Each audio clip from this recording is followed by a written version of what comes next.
As the story of VIC MIGNOGNA and the sexual allegations against him continue, just when you thought a few of the people he was surrounding himself were his friends, well, it turns out that that in and of itself was an absolute lie, and we have evidence to back that up courtesy of Chamber of Hearts over on Twitter, alongside some leaked DMs in which Shane Holmberg, one of the individuals that attended Rekieta Law's live stream, spoke about VIC MIGNOGNA and how he knew him in real life and how he could get him back into some conventions after his exit. As I do want to go ahead and emphasize two things before we go into this video. Number one, if you guys are new to this channel, don't forget to smash that subscribe button and turn on all notifications to stay in the loop with all the information and news in regards to VIC MIGNOGNA, Monica Rial, and everything surrounding this story, alongside checking out and subscribing to my primary channel, Unreal Gaming, as we are going to be covering lots of cool anime and Dragon Ball content on there, just to ease the mind and getting away from all the drama. However, I do want to also thank you all so much for your support,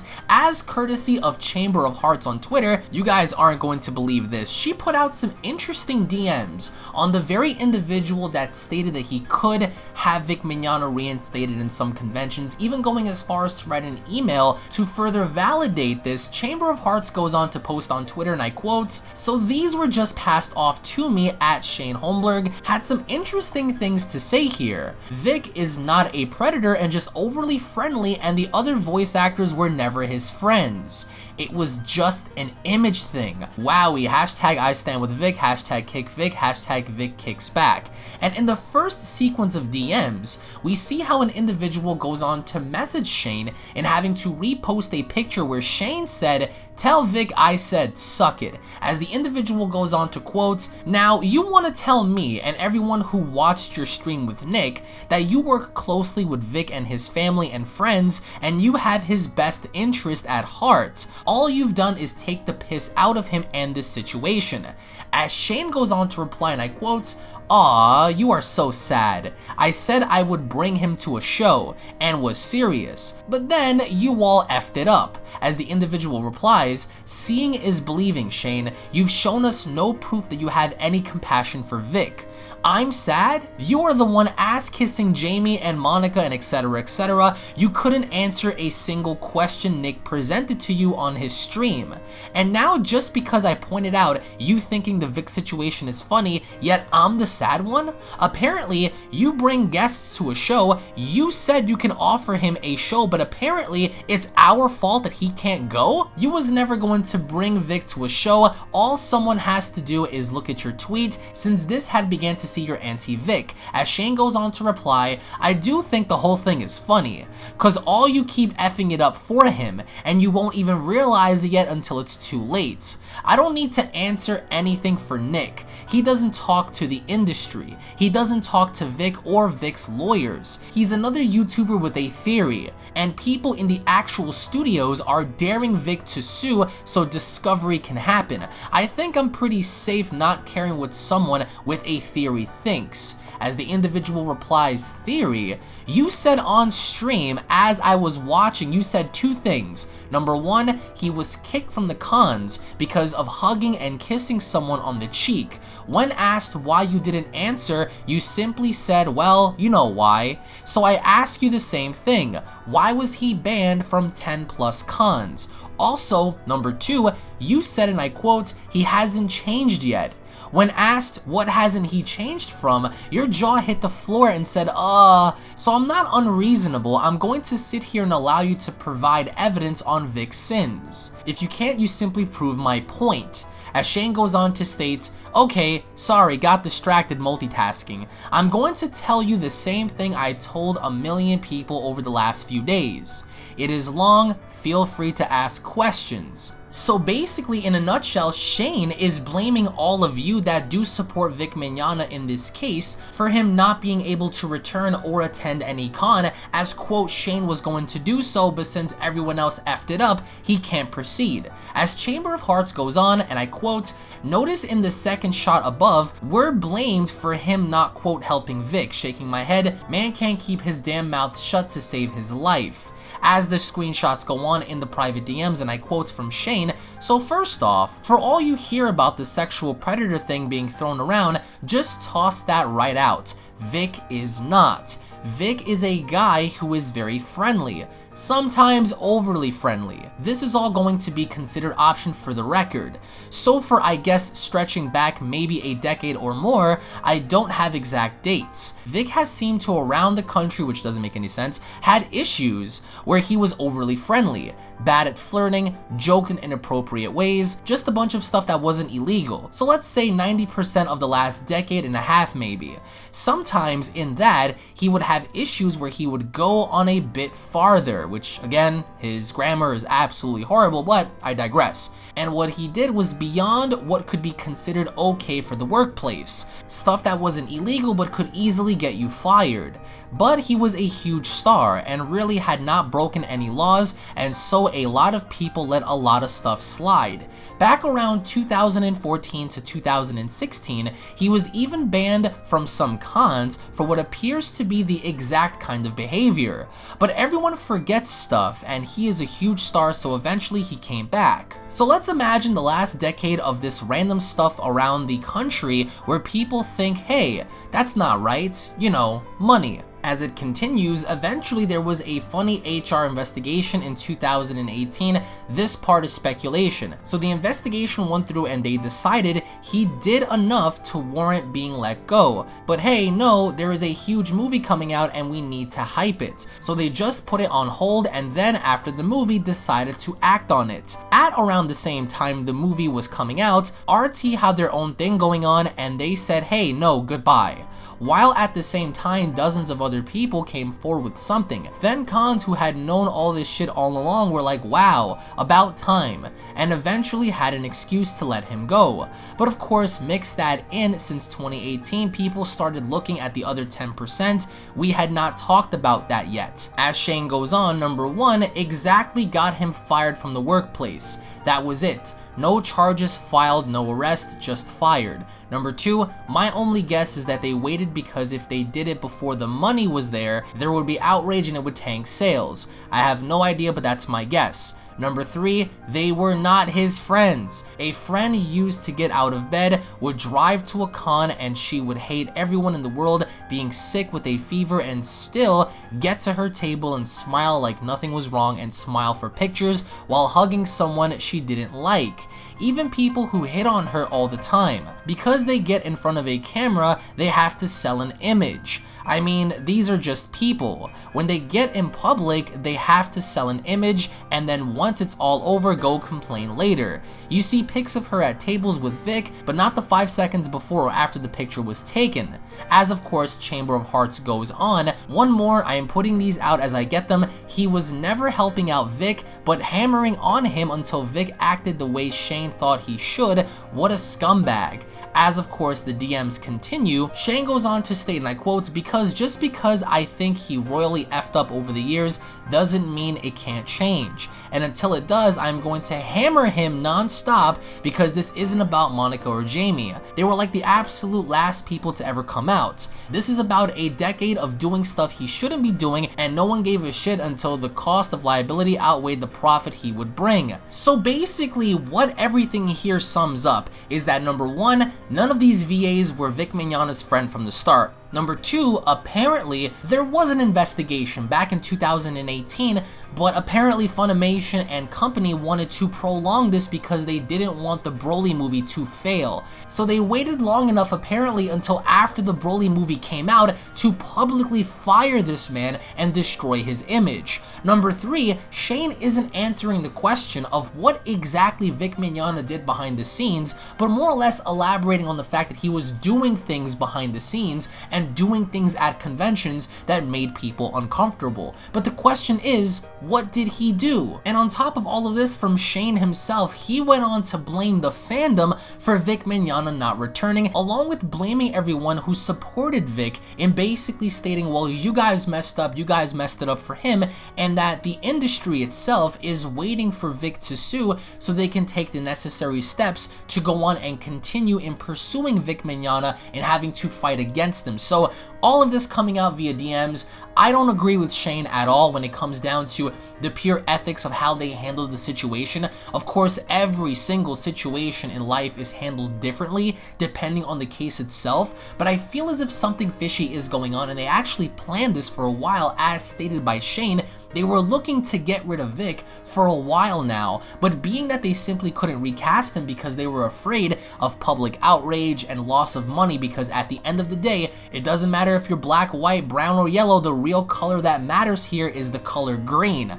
Money, at least for these people. Now, when looking at this objectively, one has to ask what exactly are going to be the necessary steps that Vic needs to take in order to take action against said people. Now, even Shane went on to state that he is going to continue to hammer down on Vic until he changes, but never elaborating as to what kind of person he should change into. And I want to get your thoughts in the comment section below, because again, like I said before guys, we are going to elaborate further with more detail in another video, so make sure you guys go ahead and smash that subscribe button and turn on all notifications. Share this video out on Twitter, Facebook, and all over social media just to get the message out, as I am going to be showing Rekieta Law's video clip of Shane and Nick having a conversation by the end, so make sure you guys go ahead and check his channel out for more details and information on all of this. Thank you all so much for watching guys. Once more, I want to get your thoughts in the comment section below on this entire situation, and without wasting any more time, let's jump right into the clip. Separate cause of action in Texas, and when it involves business defamation, you don't actually need to know about the contract. And if you show actual malice, which you would allege based on the statements of various VAs from Funimation, you would allege actual malice, especially considering some of the VAs have admitted to being part of an investigation, and those VAs have subsequently shown themselves to fabricate evidence of swattings and other things. Okay, you would mention actual malice, you would allege it, hope to find it on discovery. I'm guessing if you go through enough corporate communication, you can find that there was an effort prior to the release of Broly to remove Vic. That effort failed, and then there was a second effort to remove Vic after the release of Broly, which succeeded. That's pretty easy. Now, you don't have to have knowledge of any specific contract in business defamation, because when you impugn a business's ability to conduct business within its trade or within its market, damages are presumed, because you don't know which contracts would be affected or not affected. So no, you don't have to prove a specific and before you jump in at the end of this, there's a further statement, because I'm going to head off the argument you're going to make. But you don't have to prove a specific convention dropped him for this statement or for any other statement, because any number of conventions might have sent him a letter of invitation, even ones that weren't mentioned, even ones that aren't part of the 17. That's why you presume damages, because there's no way to understand the scope of damages that are caused by business defamation. It's called defamation per se, negligence per se. It's as a matter of law. You don't have to prove damages. However, even if you wanted to go into each and every con that dropped him and bring a cause of action for tortious interference with a contract, a specific contract, you could get past that, because in Texas, even if there's an exit clause, because I know you threw that in there as some sort of gotcha, but in Texas specifically, under Texas Supreme Court decisions, even if there is a cancellation or termination clause, up until the moment it's terminated, tortious interference still applies. So even if you give a valid reason for them to cancel a contract, and they cancel a contract, but the communication was done with actual malice and was not privileged, you still have tortious interference, because you're in Texas. And because you're in Texas, truth isn't a defense. But I'm not the one who knows this, right? You certainly have a counter argument within the jurisdictions we're talking about, correct? It wouldn't be that way in Arkansas, in Louisiana, in Alabama, in Washington, D.C., in New York State, in California, but it is in Texas. So, please, tell me now where I'm wrong, since you're the expert. I'm sorry, I actually wasn't paying attention to all of that. How embarrassing you are. You are the most embarrassing person I've ever seen. I just laid out exactly what you asked. I just laid out exactly. They're saying right now that you look angry. I am angry. You're wasting 4,400 people's time. 4,400. Wow, you got a whole bunch of people who just heard you say that you didn't know the first thing about what's going on with VIC's lawsuit. Oh my God! If that's your takeaway from this, oh, okay. Someone just said that maybe if you talk louder, you'll be right. I write the entire time. You haven't shown a single shred of where I'm wrong. You're not right about. You don't know anything about what VIC is doing. That's the end of it. You don't know anything about what VIC is doing. You're making wild conspiracy theories on the internet. You're making speculation. You don't even practice Texas law. You're not licensed in Texas. And shockingly, I know so much more about it than you that it's sad. And yeah, that's why you've been wrong every single time. That's why you've never seen a contract. You've never seen a contract for his employment. You've never seen a contract at a convention. You're assuming what actually happens in Texas law when it comes to contracts. You have never, as a matter of fact, I'm telling you very clearly what happens in Texas law with contracts. You didn't even listen. You're too busy. You're too busy looking at Lolly or whatever you're doing. I don't know. You've never actually been to court. You've never actually been to court in Texas for a convention contract ever. In your life, you have never been to court in Texas for a contract for convention. I have. I've written the contracts. I've argued them in court. I've won in court. You've never done that. You are an internet lawyer in Minnesota doing a podcast trying to tell someone in Texas who writes these contracts and who's won these contracts in court what the actual law is, and saying that it's pretty easy. I know, because I've watched your videos. You're the guy who gets online, argues what you think is going to be the case, and then when it's argued in the other favor, makes another video and says, this is why the court was wrong. That's what you do. You basically argue what you think it should be, and then when it's decided against you, you make videos saying why the court was wrong. That's all you do. Which video did I argue where the court was wrong, where I thought it should go a different way? You're basically an internet hack catering to to really bad people. Catering to the who? Catering to the who? Say it. Say it. Catering to the really bad crowd. No. Name it. Name it. Name who you wanted to name. I was going to name the people who are defending blackface lawyer. Oh, there it is. There it is. Yeah. Good job. You win. Great. You're hey. You're a First Amendment lawyer. I respect you. You're a First Amendment lawyer. Absolutely. I have respect for you for standing up for First Amendment rights. No hate there. You do what you do. You're a First Amendment lawyer. You have a right to stand up for it. That's fine. That you're a lawyer. That's what lawyers do. Absolutely. There's no hate with you standing up for that as a lawyer. No hate for it. It kind of sounds like there's some hate for it. Did you want to say it caters to the alt-right? You can say it here. It's safe. We're in a safe space. Oh no, there's no safe spaces, honey. Because you said caters to the alt, and then you stopped. Go ahead and say it. I'm gonna say that you cater to.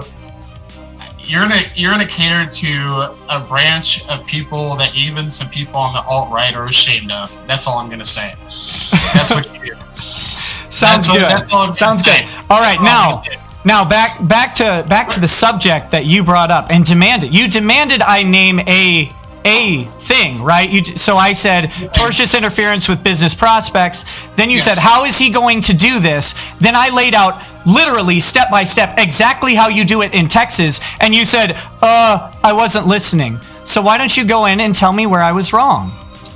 Well, first of all, because tortious interference in a business in Texas, that you actually can't do it. You can't just basically go to any random contract in Texas. You're confusing. This is so sad. You're confusing tortious interference with contracts and tortious interference with business prospects. Okay, first of all, no, I'm not. We have already established that I'm the person who's actually been to court for contracts in Texas, and you have never done that.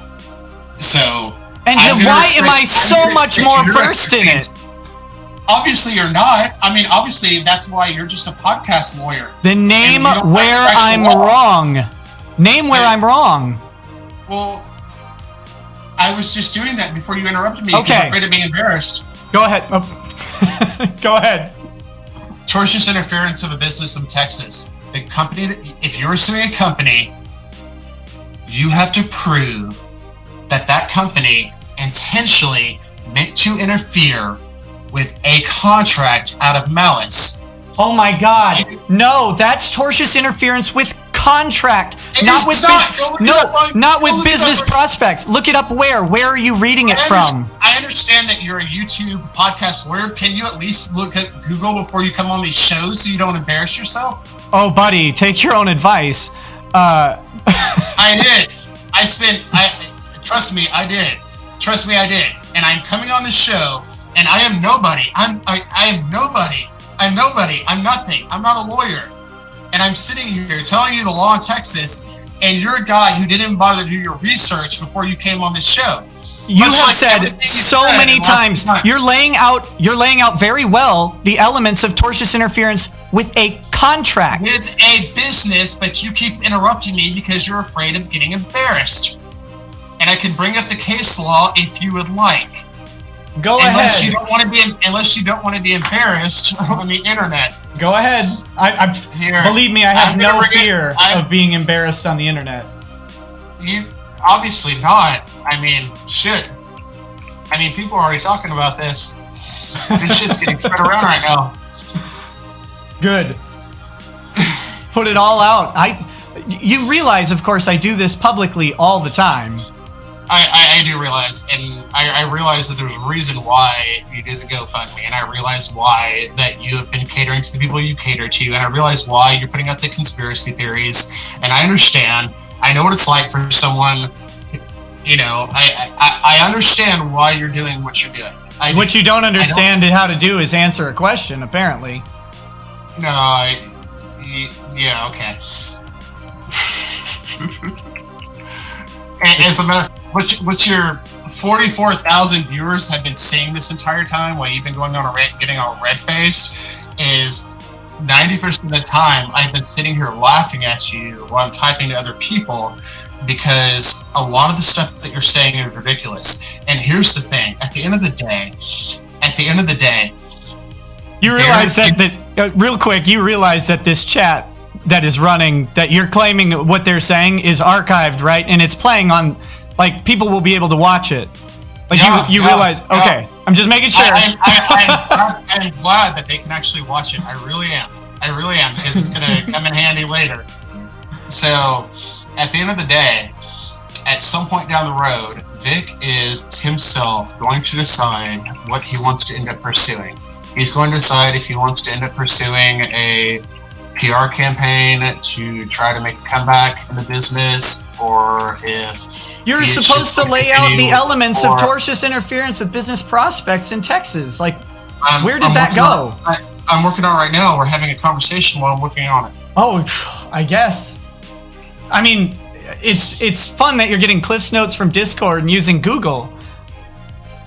But I mean, I think you have it ready. I hate to have to do your work for you. I really hate to have to do your work for you, but this is apparently what I have to be doing. So here, do you want to share my screen and let's go over this with all of your viewers, and you can lay it out with your lawyerly advice? Go ahead, share the screen.